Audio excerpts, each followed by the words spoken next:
कि अल्प सुख इस संसार में क्या है? थोड़ा सुख है। बिल्कुल सुख नहीं है ऐसा नहीं है, थोड़ा सुख है।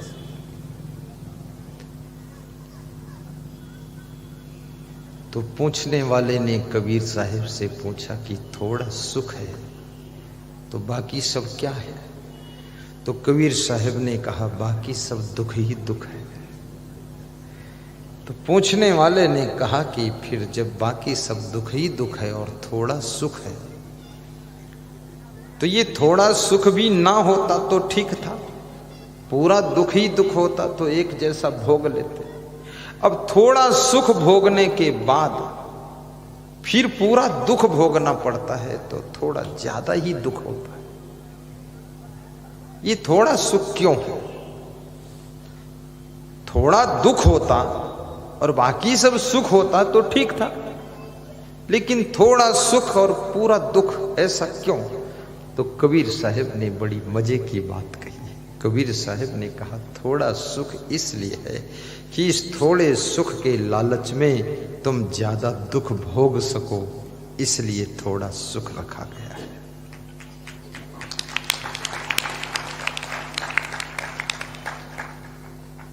अगर ये थोड़ा भी सुख न होता और पूरा पूरा दुख ही दुख होता तो तुम छोड़कर भाग जाते, फिर तुम ये पूरा दुख भोगते ही नहीं।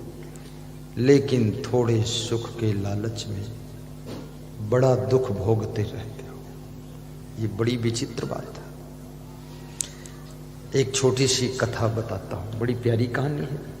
आज के 30 वर्ष पहले सुनाता था पर आज ख्याल में आ गई, गुना में ध्यान आ गया।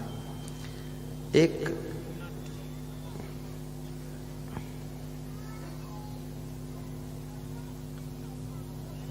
गांव में कला दिखाने वाला नट रहता था। गांव में जाकर के कुछ अपनी कलाएं दिखाता था। उस नट के पास में एक गधा था, तो उस गधे की पीठ पर वो सामान लेकर जाता था। गधा सामान ढोता था। इसका अर्थ ये नहीं कि जो सामान ढोता वो गधा होता है, ऐसा अर्थ मत लेना। नहीं, सामान कौन ढोएगा? क्योंकि लोग कहेंगे मैं तो नहीं गधा बनूंगा। सामान ढोने वाला गधा नहीं होता है। जो गधा है 4 पैर वाला, उसकी कहानी है। ये 2 पैर वाले अपने ऊपर मत ले लेना, खतरा हो जाएगा, डिस्टर्ब होगी व्यवस्था। तो वो गधा बहुत खुश रहता था और गधा बहुत धीरे धीरे कमजोर हो रहा था। उसी नट के घर के पास में एक धोबी का घर था और धोबी के पास भी एक गधा था। धोबी और नट में दोस्ती थी तो दोनों के गधों में भी दोस्ती थी, और ज्यादातर गधों के दोस्त ज्यादा ही होते हैं, समझदारों के दोस्त तो कम होते हैं। लेकिन जो जितना बड़ा गधा होगा उसके बहुत बड़े दोस्त होंगे, भीड़ रहेगी दोस्तों की। गधे लोग दोस्ती खूब बनाते हैं और दोस्ती में समय बहुत बर्बाद होता है। बुद्धिमान व्यक्ति ना तो दोस्ती ज्यादा बनाता है ना तो दुश्मनी बनाता है। दुश्मनी बनाओगे तो पुलिस और कोर्ट में समय खराब होगा और धन खराब होगा, और दोस्ती बनाओगे तो फिर गप सप लप करने में समय खराब होगा। और सबसे कीमती चीज यदि तुम्हारे पास में कोई है तो वो है टाइम, और टाइम जहां से खराब होता है उस पॉइंट पर कृपया सावधानी बरतिए, अपने समय को बचाइए, समय का सदुपयोग करिए, तो चंद्र समय में तुम चांद की ऊंचाइयों को छू सकते हो। समय अमूल्य। तो धोबी और नट में दोस्ती थी, तो धोबी के गधे ने भी नट के गधे से दोस्ती कर लिया। तो ये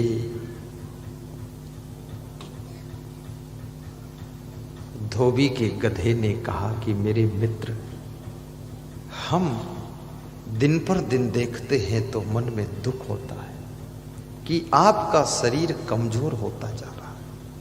हम तुम दोनों एक उम्र के हैं, पर तुम अभी से बूढ़े दिख रहे हो, कमजोर दिख रहे हो। ऐसी क्या बात है? नट का गधा दुखी होकर बोला कि मेरे मित्र, आपने मेरा बहुत ख्याल किया है, बहुत ध्यान दिया है, धन्य हो।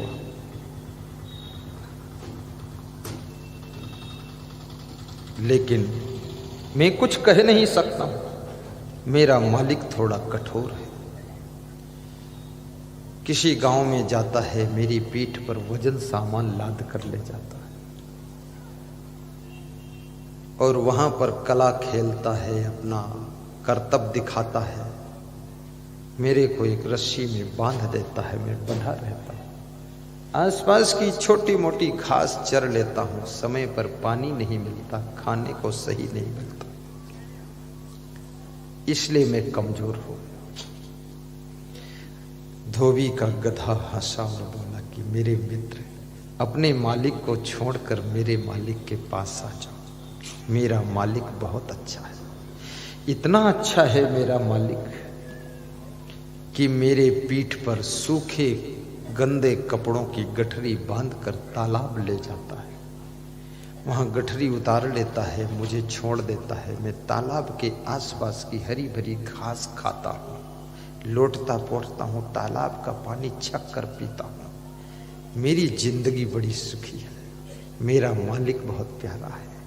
इतने कठोर मालिक को छोड़कर मेरे कोमल दिल वाले मालिक के पास आ जाओ, तुम भी तंदुरुस्त हो जाओगे, जवानी में ही बूढ़े दिख रहे हो। याद रखना, कितने मनुष्यों को भी देखा जाता है, ज्यादा टेंशन करने से, तनाव में रहने से, समय पर खाना पीना सोना न होने से वे 40 साल की उम्र में बूढ़े जैसे दिखने लग जाते हैं। और जो अपने शरीर को केयर नहीं कर सकता है, शरीर को संभाल नहीं सकता है, कैसे उम्मीद किया जाए कि वो फैक्ट्री संभालेगा जब शरीर ही नहीं संभाल रहे हो। इसलिए प्रथम नंबर पर अपने शरीर का ध्यान रखना चाहिए। दूसरे नंबर पर मन का ध्यान रखिए, मन को संभाल कर रखिए। तीसरे नंबर पर आत्म शांति का ध्यान दीजिए। चौथे नंबर पर फिर तुम बिजनेस करोगे तो सफल, राजनीति करो तो सफल, समाज सेवा करो तो सफल, साधु बनो तो सफल। लेकिन ये 3 चीजों को पहले संभालना है। शरीर को केयर रखो,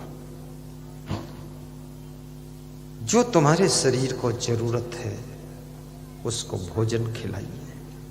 ये शरीर बहुत बड़ा सेवक है,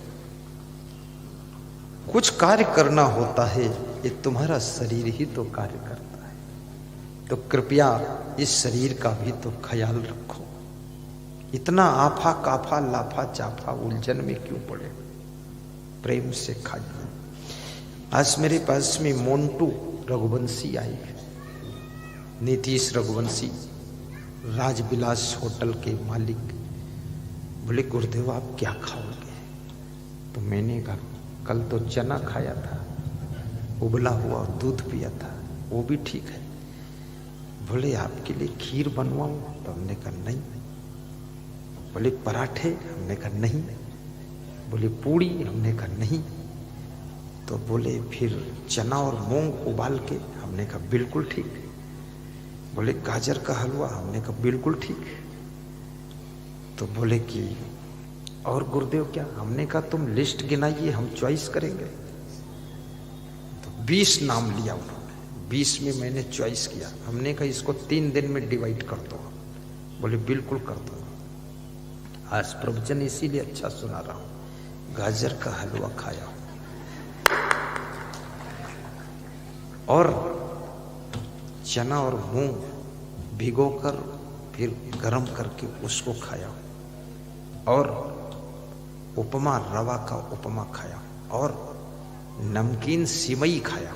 4 चीज और कुछ नहीं, बस इतना ही। तुम भी कभी कभी उपमा खा लिया करो, कभी कभी गाजर का हलवा भी खाया करो। रोज नहीं, कभी कभी। कभी कभी चने उबाल कर थोड़ा मिर्च मसाला डालकर छौंक कर खा लिया करो। कभी कभी पराठे भी खा लिया करो। और कभी कभी थोड़ा सा फल फ्रूट भी खाया करो, सलाद के रूप में खा लो। थोड़ा सा गुड़ हफ्ते में 2 बार, बहुत बढ़िया ट्रीटमेंट बता रहा हूं। गुड़, देसी गुड़, आधा चम्मच हल्दी, प्योर हल्दी, मिलावटी नहीं, पिसी हुई, और आधा चम्मच नमक, सफेद नमक या सेंधा नमक, इसको मिला लीजिए। चम्मच से कटोरी में रबड़ी बना लीजिए, खूब घोंट दीजिए, और भोजन के बाद इसको चाट कर ले लीजिए। फिर क्या होगा, तुम्हारे पेट के अंदर भस्मासुर पैदा होगा।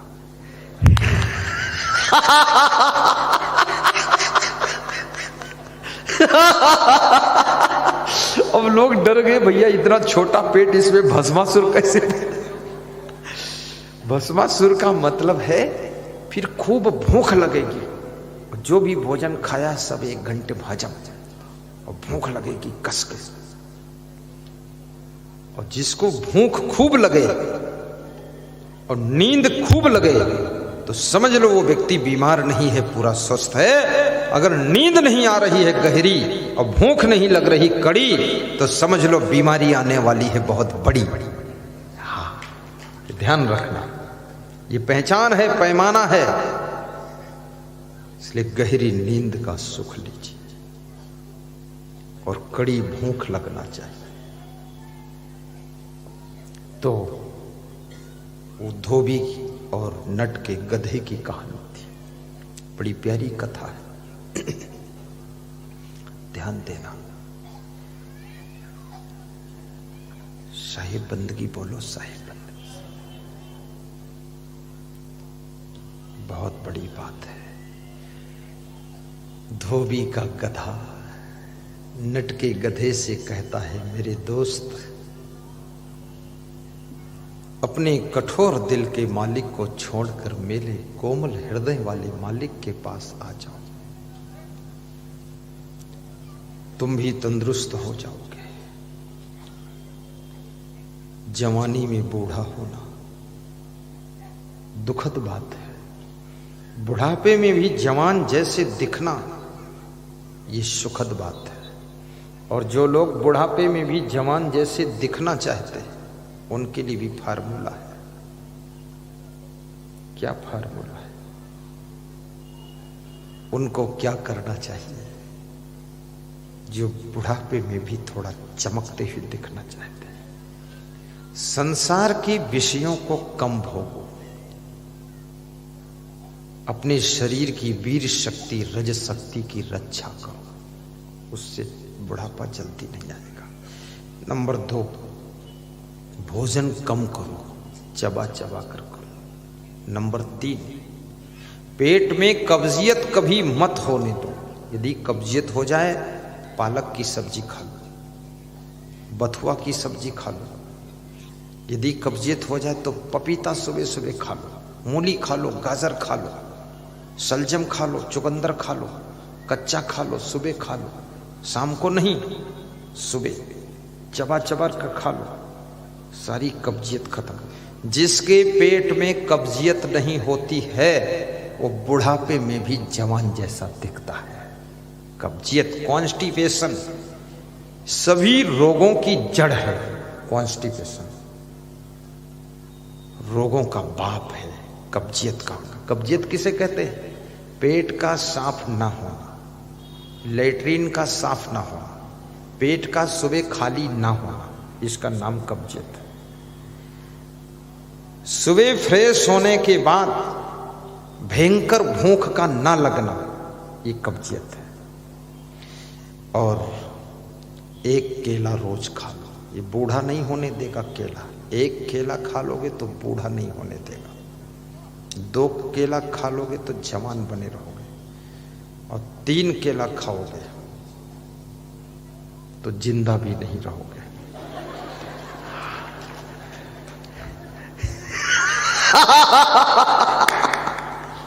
इसलिए बहुत केला नहीं खाना है, बस एक। और चना चबा लो, चना बहुत बेहतरीन चीज है। और कम से कम 24 घंटे में 5-6 बार हंसो भी ठहाका मार के। क्या बात है, हा हा हा हा करो। हंसते बहुत कम लोग हैं, और जो गलत जगहों में फंसते हैं वो फिर कभी नहीं हंसते हैं।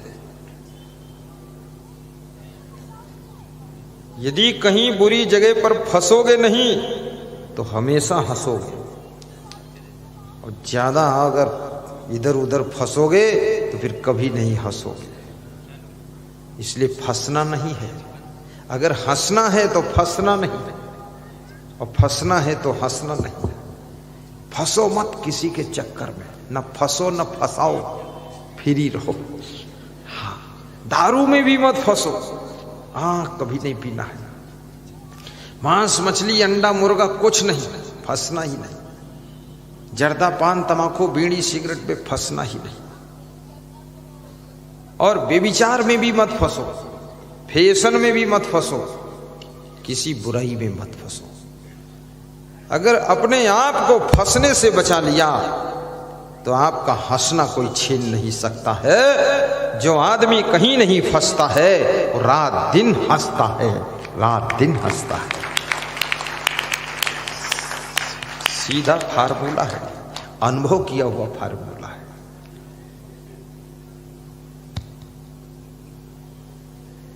हंस सब बैठे रहना, कौन हंसने जा रहा बाहर, यहीं हंसो।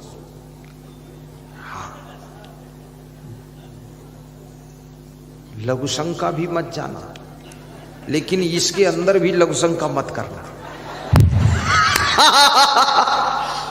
बेटो थोड़ा कंट्रोल करो। प्यास लगे तो पानी पीने भी मत जाना, कुछ नहीं, बस कंट्रोल। आज बहुत बड़े मुख्य अतिथि भी एक आ रहे हैं। अभी अभी सूचना आई है वायरलेस से कि आपके प्रदेश के पूर्व मुख्यमंत्री शिवराज सिंह चौहान का भी आगमन 2-5 मिनट में होने वाला है, और वो आपके दर्शन करने आ रहे हैं। इसलिए जम कर बैठो, क्योंकि हारा हुआ मुख्यमंत्री है। हाँ, हारे को हरी मिले और जीता जमपुर जाए।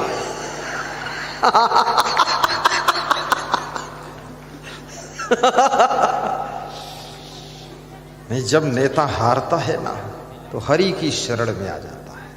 हरि ओम तत्सत और सब गपसप।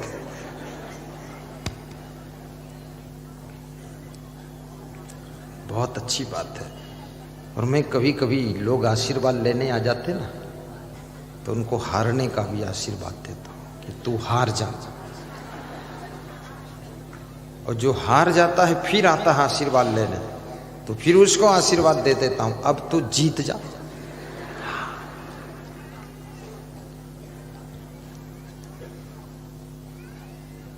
बहुत बड़ी कथा है, ध्यान देना, एकाग्र हो जाना। बिल्कुल, ये धोबी और नट की कथा है, 2 गधों की कथा। ये साधारण कथा नहीं। देखना इस कथा का रिजल्ट क्या है।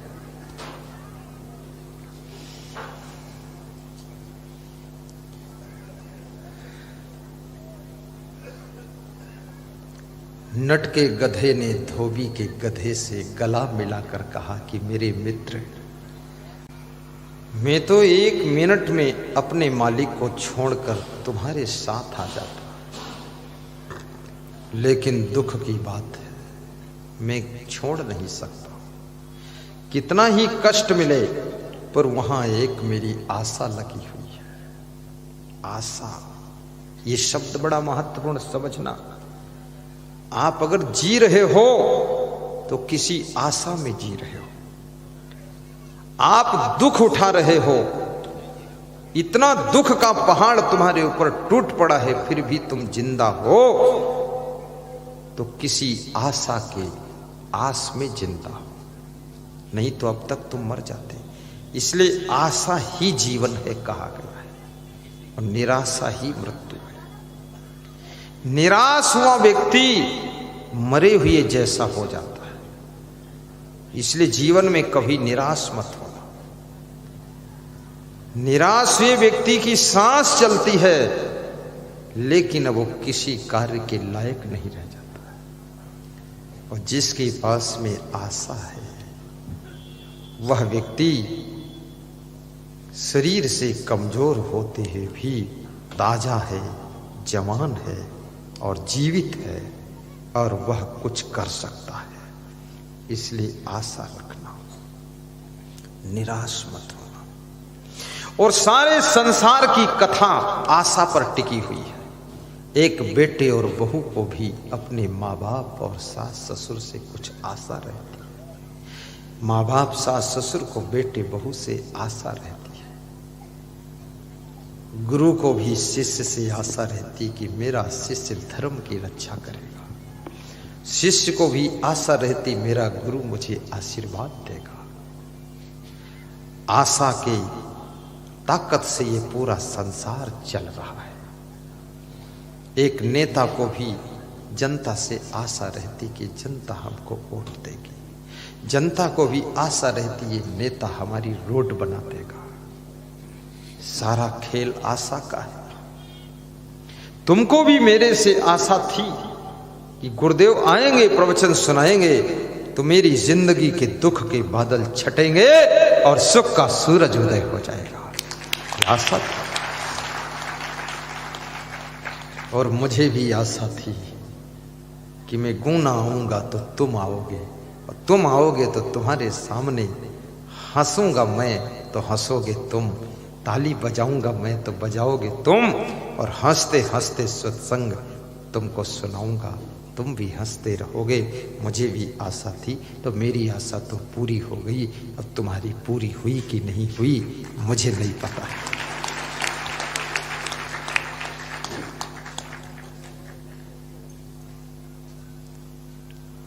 इसलिए कितनी बार हार हो जाए पर जीत की आशा रखो। 15 बार चुनाव हारने के बाद अब्राहम लिंकन 16वीं बार चुनाव जीतने की आशा से चुनाव लड़ता है, और 16वीं बार जीत करके अमेरिका का राष्ट्रपति बनकर बैठ जाता है। बाहर की हार हार नहीं है। जब भीतर से तुम हार मान लेते हो, असली वो हार हार हो जाती है। बाहर की हार अगर भीतर से हार नहीं मानी है तुमने, तो बाहर की हार आपके गले का हार बनेगी, त्योहार बनेगी, बहार बनेगी और सफलता का द्वार बनेगी, क्योंकि भीतर से तुम्हारा दिल जीता हुआ है। इसलिए बाहर की हार भी एक दिन जीत में बदल जाएगी। बिजनेस में नुकसान हो जाए, हार मत मानना, निराश मत होना। ये सोचना जो नुकसान हुआ है 1 करोड़ का, लगता है इसके बाद 10 करोड़ का फायदा होने वाला है। पॉजिटिव सोचिए, सकारात्मक सोच रखिए, और हर घटना में तुम्हें लाभ दिखना चाहिए, फायदा दिखना चाहिए। अपनी जिंदगी को लाभ के एंगल से देखिए, फायदे की ओर से देखिए। जिंदगी के बहुत पहलू हैं। सुख की तरफ से जीवन को देखो। यदि आपकी पत्नी थोड़ा सा आपको डांटती है, दुखी मत होना, निराश मत होना। फिर ये सोचना कम से कम मेरी पत्नी डांटती है तो इसकी डांट खाने से मैं सुधर कर चलता हूं तो आज तक कोई दूसरे व्यक्ति को डांटने का मौका नहीं मिला। ये श्रेय मेरी पत्नी को जाता है, यही डांट कर मेरा सुधार कर देती है। दुखी मत हो, उसमें भी फायदा। इसका अर्थ ये भी नहीं है कि आज घर में जाकर सभी पत्नियां अपने पतियों को डांट लगाएं, ये अर्थ मत लेना। डांटना भी बहुत अच्छी बात नहीं है, रोज रोज किसी को डांटना भी नहीं चाहिए, क्योंकि ज्यादा डांटने से भी अपनी आदत बिगड़ती है। कभी कोई ज्यादा गलती करे तो थोड़ा डांट दो और फिर उससे प्रेम करो। और तुम्हारा पति अगर ज्यादा स्ट्रिक्ट है, खुशी मनाइए कि आपका पति डिसिप्लिन है, और डिसिप्लिन वही होता है जो अंदर से क्लीन होता है। जो क्लीन नहीं होगा वो डिसिप्लिन नहीं होगा। और यदि आपका पति डिसिप्लिन है तो यह नारी का सौभाग्य है कि आपका पति भटकता नहीं है, आपकी तरफ प्रेम रखता है, ये सौभाग्य। तो उन गधों की कहानी सुना देता हूं। लोगों को बड़ी आस है कि गुरुदेव गधे की कहानी पूरी कर दो।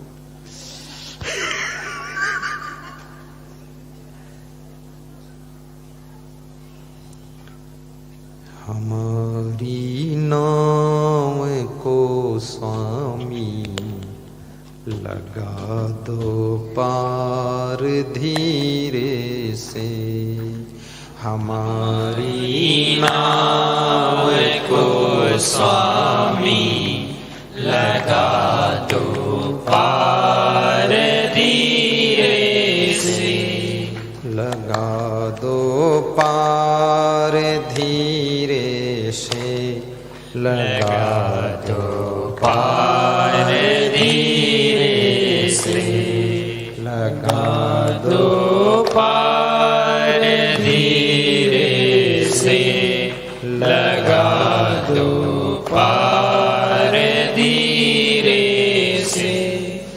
न मांझी है न केवट है, न मांझी है न केवट है, न रुख सीधा हवा का है, न रुख सीधा हवा का है, न रुख सीधा हवा का है, न रुख सीधा हवा का है। तुम्हारा नाम लेता हूँ, तुम्हारा नाम लेता हूँ, मेरे सरकार धीरे से, मेरे सरकार धीरे से, हमारी नाव को स्वामी लगा दो पार धीरे से। बहुत सुंदर गाइए, भाव से गाइए। स्वामी लगा दो पार धीरे से, लगा दो पार धीरे से, लगा दो पार धीरे से, लगा दो पार धीरे से, लगा दो पार धीरे से।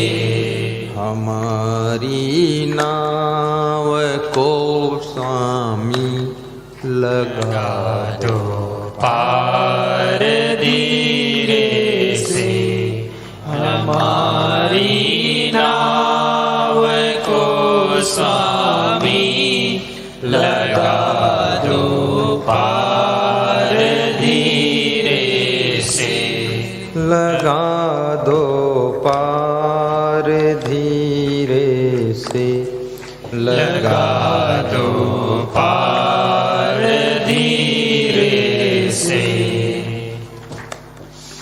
बस बस बस।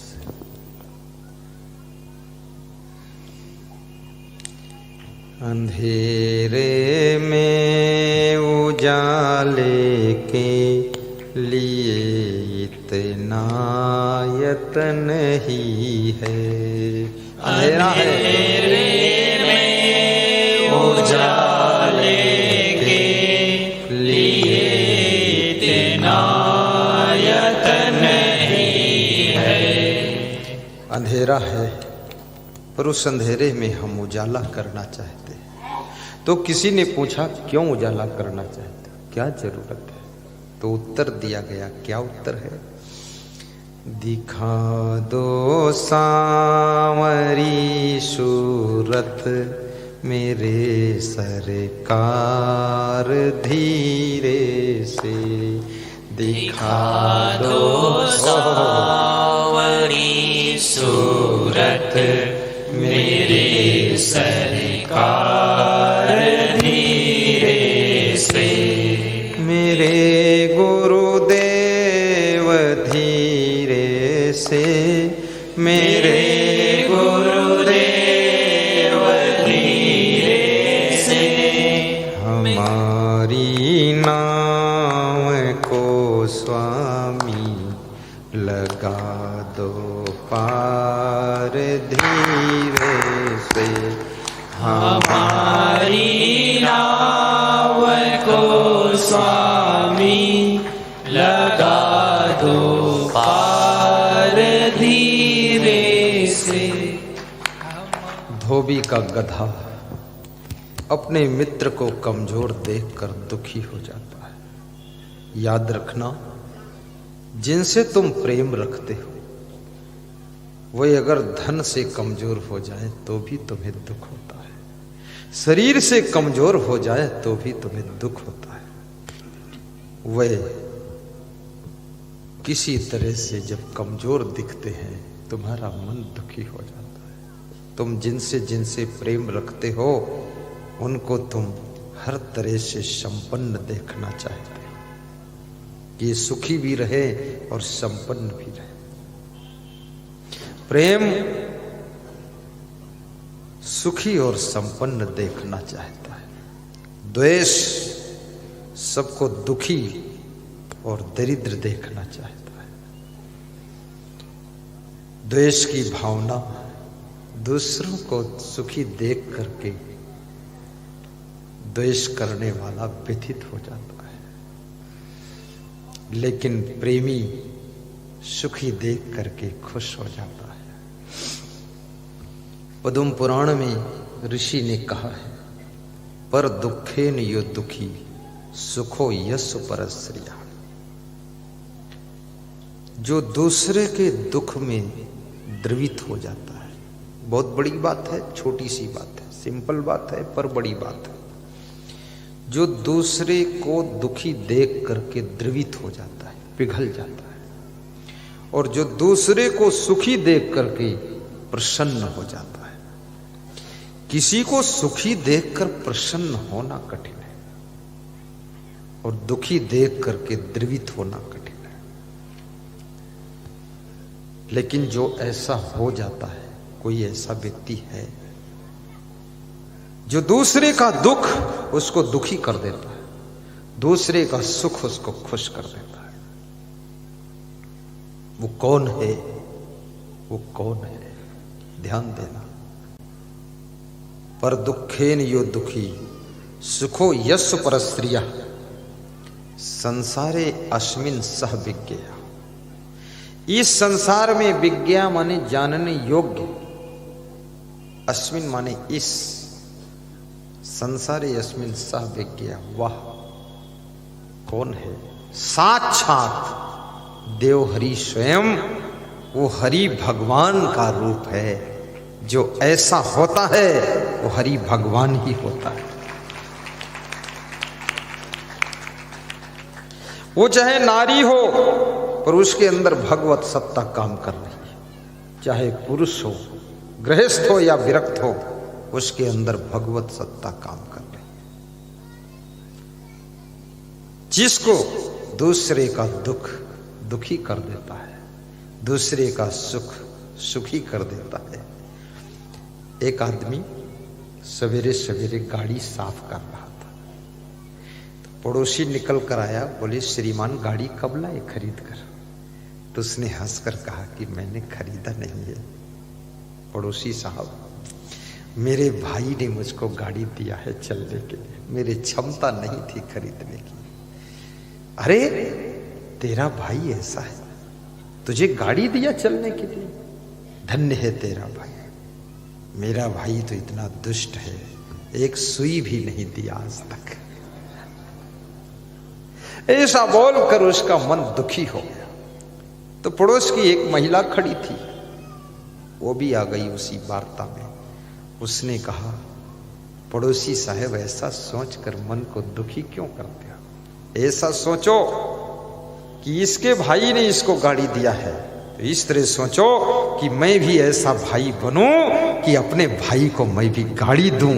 ऐसा भाई हमें बनना है। ऐसा सोच करके अपने मन को खुशियों से भर दो।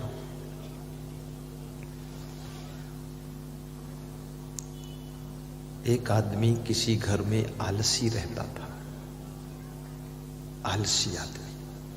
तो एक दिन वो जंगल गया भगवान का पता लगाने कि भगवान है कि नहीं है। उसको संदेह था, उसको नहीं बहुत लोगों को संदेह है भगवान है कि नहीं। संदेह में चल रहे हैं बहुत लोग। तो वहां गया तो वहां लोमड़ी का झुंड आया तो डर गया, पेड़ पे चढ़ गया, ऊपर बैठ गया। तब तक शेर आ गया, शेर गर्जा गुर्राया। शेर को देखकर लोमड़ी सब भाग गई, एक लोमड़ी नहीं भागी क्योंकि वो लंगड़ी थी, टांग टूटी थी। तो शेर ने अपने मुंह से मांस का टुकड़ा उस लोमड़ी के सामने रख दिया। वो लंगड़ी लोमड़ी बैठकर खा रही थी और शेर चुपचाप चला गया।